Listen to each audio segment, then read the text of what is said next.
Signal TV. నేను మీ ప్రత్యూష. ప్రస్తుతం మనం ఇక్కడ హెచ్యూ దగ్గర ఉన్నాం. ఇక్కడ హెచ్యూ స్టూడెంట్స్ వాళ్ళ 400 ఎకరాలను కాపాడుకోవడం కోసం నిరసన చేస్తున్నారు. అసలు ఇక్కడ పరిస్థితి ఏంటి, వాళ్ళ పట్ల పోలీసుల చర్యలు ఎలా ఉన్నాయి, అసలు వాళ్ళ పరిస్థితి ఏంటో వాళ్ళతో మాట్లాడి తెలుసుకునే ప్రయత్నం చేద్దాం రండి. ఈ హెచ్యూ భూములన్నీ గవర్నమెంట్ అంటున్నారు. ఇక్కడ ప్రాబ్లం ఏంటంటే ఇందిరాగాంధీ టైంలో ఆమె యూనివర్సిటీకి 2000 ఎకరాలు అంటూ ఇచ్చేసింది. కానీ అది యూనివర్సిటీ పేరు మీద రిజిస్టర్ అవ్వలేదు. అలా టైం పోయే కొద్దీ 2004లో మళ్ళీ స్టేట్ గవర్నమెంట్కి 200 ఎకర్స్ ఇచ్చిందని అంటున్నారు, చూపిస్తున్నారు వాళ్ళు ప్రూఫ్స్. కరెక్టే, దాన్ని మళ్ళీ గవర్నమెంట్ డెవలప్మెంట్ కోసం అని చెప్పి మేము యూజ్ చేస్తున్నామని చెప్పి మొత్తం క్లీన్ చేస్తున్నారు, మొత్తం ధ్వంసం చేస్తున్నారు చెట్లు మొత్తం. కానీ దానికన్నా ముందు మనం గమనించాల్సింది ఏంటంటే అక్కడ చెట్లు నరికేస్తున్నారు. ఇప్పుడు అక్కడ ఉన్న అడవిలో జింకలు ఉన్నాయి, నెమళ్ళు ఉన్నాయి, ఎన్నో రకాల పక్షులు ఉన్నాయి, అవన్నీ చనిపోతాయి. వాటన్నిటి గురించి ఆలోచించకుండా కూడా ఇలా ఈ డెసిషన్ తీసుకోవడం అనేది కరెక్ట్ కాదు. అది కూడా ఇంకొక బాధాకరమైన విషయం ఏంటంటే శనివారము ఎవరికి ఎలాంటి ఇన్ఫర్మేషన్ లేకుండా అర్ధరాత్రి ఒక 50 బుల్డోజర్స్ వచ్చి ధ్వంసం చేసేసాయి. స్టూడెంట్స్కి అలౌ చేయలేదు. ఒకవేళ ప్రొటెస్ట్ చేసే వాళ్ళని కూడా అరెస్ట్ చేశారు. చూస్తున్నారు ఇంత ప్రొటెస్ట్ నడుస్తున్నది, కానీ ఇప్పటిదాకా నాకేమనిపిస్తుంది అంటే ఇక్కడ 10 గంటలు ఇట్లానే ఉరినా కానీ మనకి ఏం ఫైదా ఉండదేమో అనిపిస్తుంది. మినిమం వస్తుండ్రు పోలీసులు కంట్రోల్ చేస్తున్నారు, కానీ మాకు జస్టిస్ జరుగుతుందని హోప్ కనిపిస్తలేదు నాకు. ఇక్కడ ఎంతవరకు అన్నా కానీ కొంచెమన్నా మనకి ఇక్కడ ఇన్ని రోజులు మార్చ్ 11 నుంచి నడుస్తున్నది, ఇప్పటిదాకా అయితే మనకి ఏం లేదు ప్రోగ్రెస్. ఏమన్నా అంటే శ్రీధర్ రెడ్డి అట్లా అన్నారు, శ్రీధర్ బాబు అట్లా అన్నారు అని చెప్పేసి అంటున్నారు, కానీ అక్కడ ఒక మాట అంటున్నారు, ఇక్కడ ఒక మాట అంటున్నారు. మొత్తం రీలోడ్ చేసి రియల్ నడుస్తున్నది, ఏం లేదు. మొత్తం ల్యాండ్ ఆల్మోస్ట్ మీరు చూసే ఉంటారు వీడియోస్, ఆల్మోస్ట్ డిఫారెస్టేషన్ అయితే అయిపోయింది. అక్కడికి ఇప్పటికీ కొంచెం రియలైజ్ అయితే ఉన్న ల్యాండ్ అట్లా వదిలేస్తే మళ్ళీ ఫారెస్టేషన్ అవుతుంది, కల్టివేషన్ అవుతాయి. చాలా మరి బయోడైవర్సిటీ, చాలా జింకలు నెమలు చాలా వరకు చచ్చిపోతున్నాయి, ఒర్రుతున్నాయి. చాలా వరకు మేము చూస్తున్నాం, మేము రెగ్యులర్గా మేము ఆస్వాదించే ప్రకృతి కూడా మాకు కనిపిస్తలేదు. యాక్చువల్గా గుంటనక్కే రేవంత్ రెడ్డి అనిపిస్తుంది. ఎందుకంటే చాలా వరకు ఇంతవరకు వెనుక నడిచేది ఒకటి, జరిగేది ఒకటి, చేస్తున్నది ఒకటి, మాట్లాడేది ఒకటి, ఇక్కడ నడుస్తున్నది ఒకటి. అది కరెక్ట్ కాదు. చాలా వరకు అయితే తప్పు నడుస్తున్నది. మరి అంతలా ఉంటే రేవంత్ రెడ్డి కరెక్టే అయి ఉంటే మమ్మల్ని ఎందుకు ప్రొటెస్ట్ ఆపుతున్నారు? మరి మమ్మల్ని దొంగతనంగా ఎందుకు వస్తున్నారు? మేము ప్రొటెస్ట్ చేసి ఆగిపోతున్నారు, మమ్మల్ని ఎంట్రీ ఏం లేదు, లీగల్ నోటీస్ ఉందంటున్నారు, అన్ని ఉన్నాయంటున్నారు. మళ్ళీ మాకు ఆన్సర్ చేయడానికి ఏం లేదు. మరి మేము ఇంతలా మాట్లాడుతున్నప్పుడు మమ్మల్ని ఎందుకు ఇంతలా ఇది చేస్తున్నారు? వాళ్ళు పర్ఫెక్ట్ ఉన్నారు అనుకో, పర్ఫెక్ట్ లీగల్గా బరాబర్ అవ్వాలి కదా. మరి ఇంతలా ఎందుకు అవుతున్నది? మరి ఎంత లీగల్గా ఉన్నా మనమైతే మన ప్రకృతి కాపాడుకుందామనే ట్రై చేస్తున్నాం కదా. హరితారం అని చెప్పి పట్టుకొచ్చినాం, కొన్ని కోట్ల మొక్కలు నాటుతూ ఉన్నాం, ఎవడు పడితే ఆడు. చాలా నినాదాలు వస్తున్నాయి, కానీ ఎంత మనసు అనిపించింది చెప్పండి. ఇంత పెద్ద ఫారెస్టేషన్ ఒకటేసారి ఒక్క రోజులో 500 చెట్లు నరికేసినారు అంటే ఆ చెట్లు పెరగడానికి ఎంత టైం పడుతుంది? ఇప్పటికే మనం డిఫారెస్టేషన్ అవుతుందని చెప్పి చాలా సఫర్ అవుతున్నాం. కనీసం ఆ కృతజ్ఞత కూడా లేదా? చాలా ఉన్నాయి డెవలప్ చేసే ల్యాండ్స్ వేరే దగ్గర, కానీ ప్రకృతిని కూడా దృష్టిలో పెట్టుకోవాలి. ఇప్పటికే చాలా నష్టపోతున్నాం మనం, దాన్ని కూడా ప్రకృతిని దృష్టిలో పెట్టుకొని మాట్లాడితే బెటర్ అని చెప్పి నా ఫీలింగ్. ఎందుకంటే చాలా వరకు చాలా స్పీసీస్ ఉన్నాయి, రేర్ స్పీసీస్ బతుకుతూనే ఉన్నాయి. చాలా వరకు దగ్గర 500 స్పీసీస్ ఉన్నాయి లోపల, అవన్నీ సఫర్ అవుతున్నది. కానీ మొత్తానికైతే గచ్చిపోలే లంగ్స్ ఆఫ్ హెచ్యూ అంటాం మనం. మొత్తం లంగ్స్ ఎంత ఆక్సిజన్ సప్లై చేస్తున్నాం అనే విషయం మనకు తెలుసు. అసలు ఎంత ఆ కనికరం లేకుండా మొత్తం ఏం లేకుండా అక్కడ కూర్చొని వేసేయండి, డెవలప్ చేసేద్దాం, లక్షల కోట్లు వచ్చేస్తాయి. అరే నీ జేబు నింపుకొని ఏం చేస్తావు? ప్రజాపాలన అన్నావు కదా, ఏమి మరి ప్రజాపాలన లేదు, ఏం లేదు అనిపిస్తలేదు. మరి ఇంత ప్రతిదీ రిజిస్టర్డ్ ఉంది. ఈ రేవంత్ రెడ్డి పాలన ఎంతో ప్రభుత్వం, ప్రజల పాలన అనుకున్న రేవంత్ రెడ్డి ప్రభుత్వం ఈరోజు మీరు చూస్తున్నారు, గేట్ క్లోజ్ చేసి ఒక దగ్గర ఒక 500 మంది పోలీసులను పెట్టి విద్యార్థుల మీద ఎలాంటి చల్లగడ్డానికి పాల్పడుతున్నారో రేవంత్ రెడ్డి గారు తెలంగాణ సమాజం ఒక్కసారి అబ్జర్వ్ చేయాలా. మరి హైడ్రా తీసుకొచ్చినావు రేవంత్ అన్నావు, హైడ్రా తీసుకొచ్చినావు, దేనికోసం తీసుకొచ్చినావు? ల్యాండ్ అక్విజిషన్ అండ్ ఆ చెరువులను పూడ్చే కార్యక్రమమే హైడ్రా. మరి ఇప్పుడు ఏం చేస్తున్నారన్నా మీరు? అక్కడ ఉండే వంద ప్రాణాల సంగతి ఏంటి? మేము కొట్లాడుతుంది ఒకటి, ఆ భూములను మాకు ఇవ్వమని అడగట్లేదు, ఓన్లీ ఒకటే కొట్లాడుతున్నాం. ఏంటంటే ఆ భూములు ఏదైతే ఉన్నాయో వాటిలో ఎన్నో వన్య ప్రాణాలు ఉన్నాయి, వన్యజీవులు ఉన్నాయి, జింకలు ఉన్నాయి, ఎన్నో ప్యారెట్స్ ఉన్నాయి. వాటిని కాపాడాలనేది ఉద్దేశం అన్న అఖిల భారత విద్యార్థి పరిషత్ చేస్తున్న మహాధర్నా కొనసాగుతూనే ఉంటే ఈరోజు కాలేజ్ బంద్ కూడా పిలుపునిచ్చాం. అందరూ సహకరిస్తారు. ఆ ప్రొఫెసర్స్ కూడా ధన్యవాదాలు. మీరు ఇలానే మాకు సపోర్ట్ చేయాలని కోరుకుంటున్నాం. ఆల్రెడీ గవర్నమెంట్ పని స్టార్ట్ చేసేసింది, మరి మీ భవిష్యత్ నిరసన ఎలా ఉండబోతుంది? 70% of destruction is completed. 70% of destruction is completed. మేము పోరాడుతుంది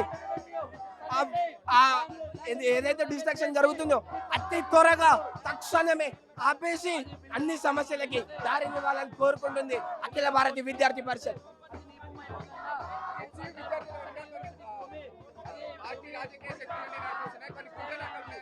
ఎలాంటి రాజకీయాలు లేవు దీంట్లో.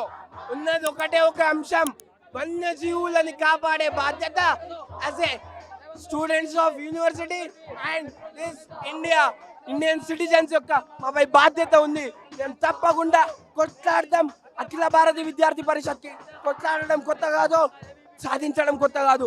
రేవంత్ రెడ్డి గారు కూడా ఒకప్పుడు పూర్వ కార్యకర్తని ఈ సందర్భంగా గుర్తు చేస్తున్నా.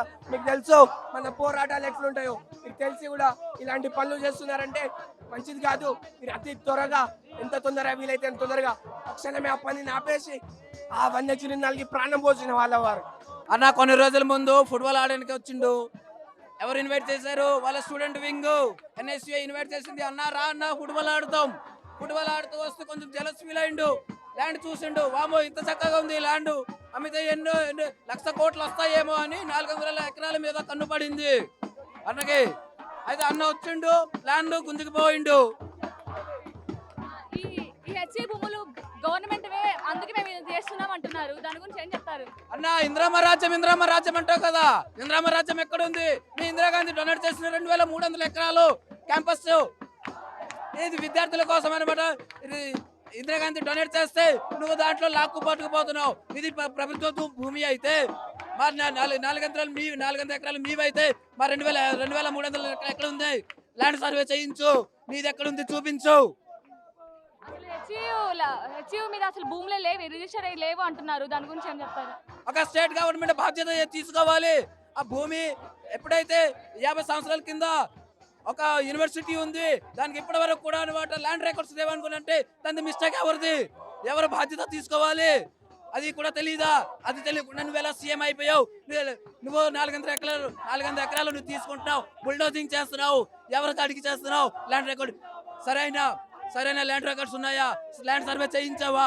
చేసిన తర్వాత డిఫారెస్టేషన్, ఫారెస్ట్ ని కన్సర్వ్ చేయాలనుకునే ఒక ఉద్దేశం, ఒక రెస్పాన్సిబుల్ సీఎం గా నీకు తెలీదా? హెచ్యూ స్టూడెంట్స్ వెనుక కొన్ని రాజకీయ గుండు నక్కలు ఉన్నాయని రేవంత్ రెడ్డి చెప్తున్నారు. దాని గురించి ఏం చెప్తారు? అబ్సల్యూట్లీ గుంటనక్క ఎవరంటే రేవంత్ రెడ్డి. ఈ రేవంత్ రెడ్డి పెద్ద గుంటనక్క. ఈ యుగాది రోజు అన్న నీతులు మాట్లాడుతుండు. ఉగాది ప్రోగ్రామ్ కి వెళ్ళి అంటున్నాడు మన చెట్లను నాటాలి, హైదరాబాద్ ని కాపాడాలి.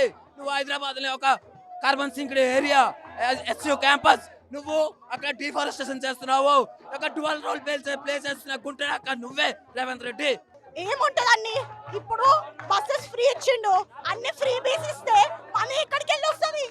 ఫ్రీ బీస్ అన్ని ఫ్రీ బీస్ ఇస్తే మనీ ఎక్కడికి వెళ్ళి వస్తుంది? మొత్తం ముంచేసిండు, ఈ స్టేట్ ని ముంచేసిండు.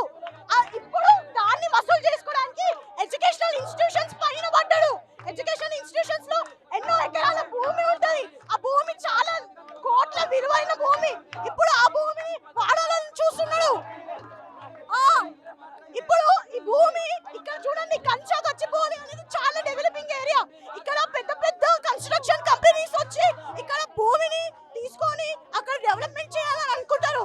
ఆ భూమి బిడ్ ఎస్టిమేషన్ ఏంటంటే 10,000 to 30,000 crores. సో మీరు ఒకసారి గూగుల్లో కూడా చెక్ చేయండి, మీకు క్యాల్కులేషన్ చేస్తే మీకు అర్థమవుతుంది ఇక్కడ ఎంత వాల్యుబుల్ ల్యాండ్ అనేది. ఇంకా 400 acres land, 400 acres of lands తీసుకుంటున్నారు కరెక్టే, కానీ ఏ ల్యాండ్ అని చెప్పలేరు. కానీ అందుకని మేము అక్కడ JCBs వస్తే అక్కడికి వెళ్తే వాళ్ళు ఏం చేసినట్టు స్టూడెంట్స్ తోటి బ్యాడ్ గా బిహేవ్ చేశారు. జుట్టు పట్టి గుంజిండ్రు ఆడపిల్లలేది. ఏం చెప్తున్నారు మీరు government?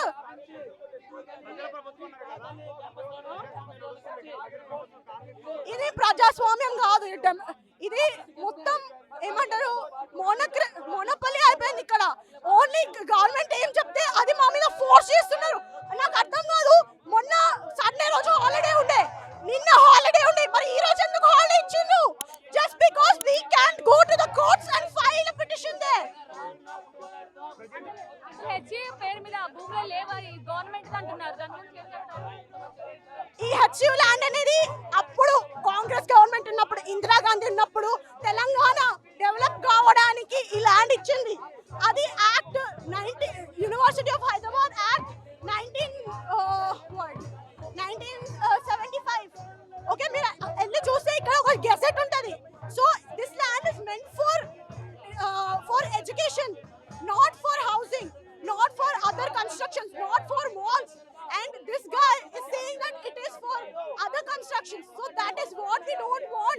We want this land to be used for a very good purpose and we don't want the environment to get damaged. అక్కడ చూస్తే మీరు కెమెరాస్ అన్నీ చూస్తే ఎన్నో డీర్స్ ఎన్నో పికాక్స్ అన్ని బయటకు వచ్చి కొట్టుకుంటున్నాయి. అసలు ఇప్పుడు మీరు వస్తారు సరే ఇక్కడికి వచ్చి డెవలప్మెంట్ చేస్తారు కానీ అవన్నిటిని తీసుకుపోయి ఎక్కడ పెడతారు? మీ లెజిస్లేటివ్ అసెంబ్లీలో పెడతారా? ఇలా చేయాలనుకుంటున్నారు, ఎందుకు కొట్టాలనుకుంటున్నారు? అతను అంటుండు కార్పొరేట్ వాళ్ళకు అమ్ముడు పోయి 30,000 crores ఆప్షన్ వేసిరు ల్యాండ్. ఆ దాన్ని కార్పొరేట్కి అమ్మి ఐటీ డెవలప్మెంట్ చేస్తామన్నారు. కానీ అది ఇప్పుడు చేస్తుందేడా? అక్కడ చాలా జింకలు, చాలా బర్డ్ స్పీషీస్ అయితే మోర్ దాన్ 200+ బర్డ్ స్పీషీస్, డీస్ చాలా ఉన్నాయి, డిఫరెంట్ స్నేక్స్, చాలా పందులు, అన్ని డిఫరెంట్ టైప్ ఆఫ్ యానిమల్స్ ఇక్కడ బతుకుతాయి. మొత్తం చెట్టు ఫారెస్ట్ ఏరియా, రిజర్వ్ ఫారెస్ట్ లేక ఆ ఏరియాని కట్ చేసి 30,000 crores కోసము అమ్మేస్తుండ్రు. అసలు హెచ్యూ మీద అసలు భూములు రిజిస్టర్ అయ్యి లేవని రేవంత్ రెడ్డి గారు అంటున్నారు, దాని గురించి ఏమైనా చెప్తారా? భూములు రిజిస్టర్ అంటే కట్టినప్పుడు ల్యాండ్ యూనివర్సిటీకి అని ఇచ్చారు, పట్టా భూమి లేదంట. కానీ ల్యాండ్ మనకు అప్పుడు ఇష్యూ చేసింది యూనివర్సిటీ పేరు మీద ఇష్యూ చేసిరు. తర్వాత చంద్రబాబు నాయుడు గవర్నమెంట్ ఉన్నప్పుడు స్టేడియం కడతాము, మీ ల్యాండ్ అక్కడ కొంచెం మాకు ఇవ్వండి, దాని బదులుగా మేము గోపన్పల్లి దిక్కు ఇస్తామన్నారు. అంత ల్యాండ్ తీసుకొని కొంచెం ల్యాండ్ ఇచ్చి కొంచెం ఇచ్చేది ఉండే. తర్వాత ఇంకొకరు మళ్ళీ వేరే దానికి ల్యాండ్ అడుగుతూ ఆ డెవలప్మెంట్ ఈ డెవలప్మెంట్ చేస్తారు. కానీ ఇప్పుడు తీసుకునే ల్యాండ్ దగ్గర మాత్రం చాలా యానిమల్స్, అవి నిన్న బుల్డోజర్స్ తెచ్చి సడన్ గా కట్ చేస్తే ఆ సౌండ్స్ వింటే మీరే ఏడుస్తారు. అంత ఘోరంగా అవుతుంది. అసలు తెలీదు ఎందుకు ఫారెస్ట్ ఏరియా ఇట్లా అంటాడు కదా. ఒక తాను అన్నాడు ఎవరు రేవంత్ రెడ్డి, లైక్ నేచర్ని మనం డిస్ట్రాక్ట్ చేసినామంటే నేచర్ మన మీద పగబడుతుంది, పగబట్టిందంటే మనం మొత్తము విధ్వంసం అవుతుంది, అది ఇది. లైక్ చూసినాము వయనాడ్, హిమాచల్ ప్రదేశ్ అన్ని ఎగ్జాంపుల్స్. మరి నేను ఇప్పుడు ఏం చేస్తుండంట? అసలు మీ పట్ల పోలీసుల చర్యలు ఎలా ఉన్నాయి? పోలీసులు వాళ్ళు ఏమంటారు అంటే మాకు తెలీదు, మేము చేస్తున్నాము, మాకు రూల్స్ ఇచ్చిరా అది చేస్తున్నాం. కానీ కొందరికి అది చేయడం ఇష్టం లేదు, బట్ వాళ్ళు ఫోర్స్ఫుల్గా చేస్తుర్రు. కొందరు చేసినా కానీ స్టూడెంట్స్ ఎవరన్నా దీనికి అడ్డం పడితే చాలా ఫోర్స్ఫుల్గా వేసి దెబ్బలు తాకిన చాలా మంది స్టూడెంట్స్కి ఏమని అంటే అరెస్ట్ చేస్తారు, పోలీస్ స్టేషన్లో వేస్తారు. చూసారు కదా, ఇది ఇక్కడ పరిస్థితి. ఇక్కడ హెచ్యూ స్టూడెంట్స్ ఇంకా నిరసన కొనసాగిస్తున్నారు. లోపల ఎన్నో జంతువులు, పక్షులు, అలాగే మొక్కలు ఉన్నాయి. వాటికి ఎలాంటి హాని కలగకుండా, అలాగే వాళ్ళ 400 ఎకరాల భూములు కూడా ఎట్టి పరిస్థితుల్లో గవర్నమెంట్కి ఇచ్చే పరిస్థితి లేదంటూ అప్పటి వరకు వీళ్ళు ఈ నిరసన కొనసాగిస్తూనే ఉంటామని చెప్తున్నారు.